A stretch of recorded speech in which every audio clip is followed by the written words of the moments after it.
Hi there, this is Philip Byrne for PhoneScoop.com, and today I'm taking a look at the HTC Aria, which is a new Android phone available on at&t.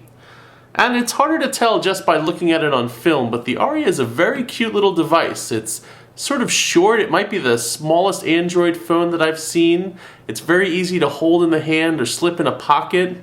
And even though it's small, you still get the nice 3.2-inch screen that looks very good, and Android is still easy to use, even on this smaller device. It's a very nice form factor for an Android phone. The Aria uses HTC's Sense interface design on top of the Android OS, and I've always been a Sense fan. I think it's a very good-looking interface. It adds plenty of useful widgets and features without really getting in the way of what makes Android a good operating system to begin with.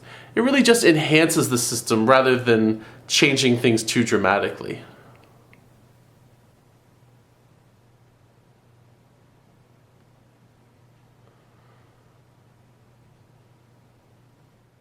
And the deeper you dive into HTC Sense, the more rewarding it can be. The interface integrates very nicely with Facebook, MySpace, and Twitter.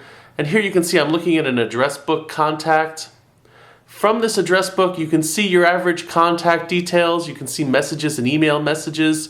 You can also see updates and events from Facebook.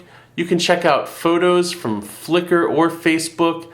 And this is all directly from the contact listing. It's very easy to use, it's very easy to find, and it brings the best information and gathers it all together in a really intuitive way. Now, the HTC Aria might not be as powerful as some of the newer Android phones on the market, like the Droid Incredible or the HTC Evo 4G, but it's really not meant to be. It's much more of a pocketable, easy to carry phone. The screen is a little bit lower resolution, it's only HVGA, but that never really got in the way of any of the tasks. Photos and text still look great, web pages still show up nicely. There are plenty of at&t services on board, some of which are sort of made redundant by Google's own services, like you have at&t Maps as well as Google Maps, and the difference is that Google Maps offers free navigation, whereas HTC's Maps, at&t's Maps, you have to pay for that service. The touchscreen was very responsive, it worked very well with pinch and zoom, and overall it's a very likable device. There really wasn't too much wrong with this device, nothing I could really complain about. It's an easy phone to recommend unless you really want an 8-megapixel camera or a super fast processor to run Flash, but for most people just looking for a nice smartphone, I think the HTC Aria will do the trick.